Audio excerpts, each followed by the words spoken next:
just signed up for your first powerlifting competition, I have answers to questions you don't even know you have yet. One of the more common questions people have is, am I going to be able to bring anyone with me? So this is going to be a little bit dependent on the federation and meet director, but generally you'll probably get one coaching pass for someone. I would always err on the side of them having to buy a ticket though. And this doesn't apply to weigh-ins if you're in a 24-hour weigh-in federation. Most of the time you can just bring anyone you want to weigh-ins. It's not a big deal. One of the most common questions is, what do I need to bring with me? So when you're going to equipment checks, do not wear your equipment, including the underwear you're going to be wearing, regardless if it's a 24-hour or a 2-hour federation. You want to bring everything in your bag that you're going to be lifting in. That's all the gear for the equipment check. Other stuff you might want to think about bringing include phone chargers, snacks, definitely food and snacks. It will almost certainly not be provided.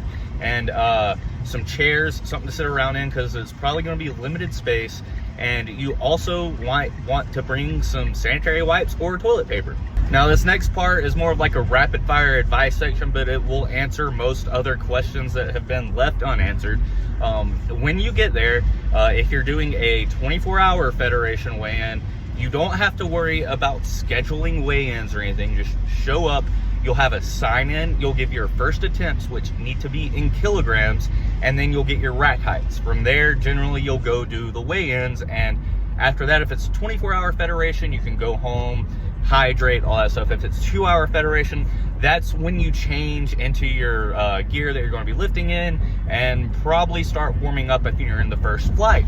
Speaking of flights, this is the group of lifters you're going to be lifting with.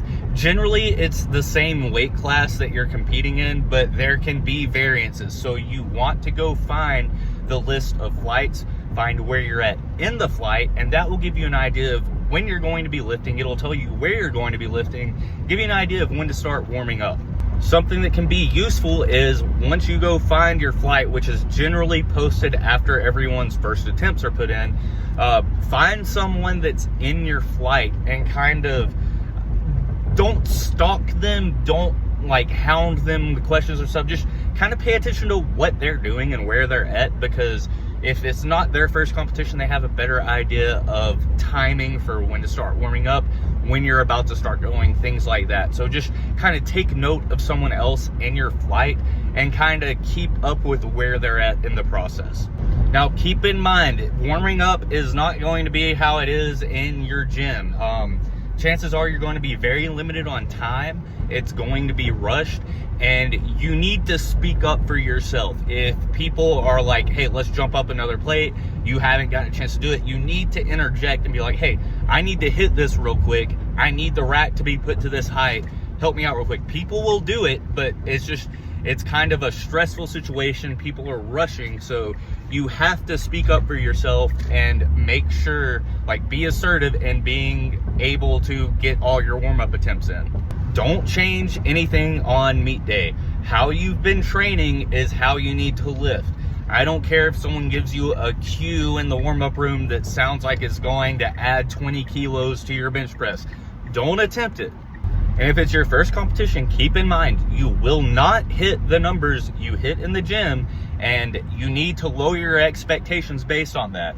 And then you need to lower your expectations again, aka you need to be extremely conservative with your attempts, especially your openers. Sounds like I'm doubting you, right? No, trust me, you will not get anywhere close to the lifts you hit in the gym your first competition. And again, I need to reiterate, you are not going to have as much warm-up time.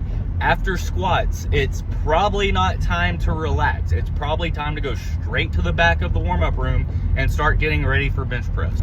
However, I've also been to competitions where you wait 2 hours between lifts. So again, pay attention and just be aware of where the rest of the competition is. Don't just focus on yourself. And if you do get a red light that you're not sure about, feel free to ask the referee why you got a red light. They are there to let you know. They don't have a problem telling you why, and just be respectful to them and they will help you out. They'll tell you exactly what you did wrong, how to fix it, things to look out for, maybe loopholes that might help something. Like, for instance, if you have a very long setup, and you're cutting it very close on time, a referee might say, hey, unrack the bar and then put it back before you get the command, and that starts the timer over. Things like that. Feel free to ask the referees and other lifters questions if you have any at all. It's a very positive and uplifting community atmosphere. Even if people do get a little bit aggressive, that's generally just from the stress of the competition itself, but people will be more than happy and willing to help you out. Hopefully that answered most questions you might have about your first powerlifting competition.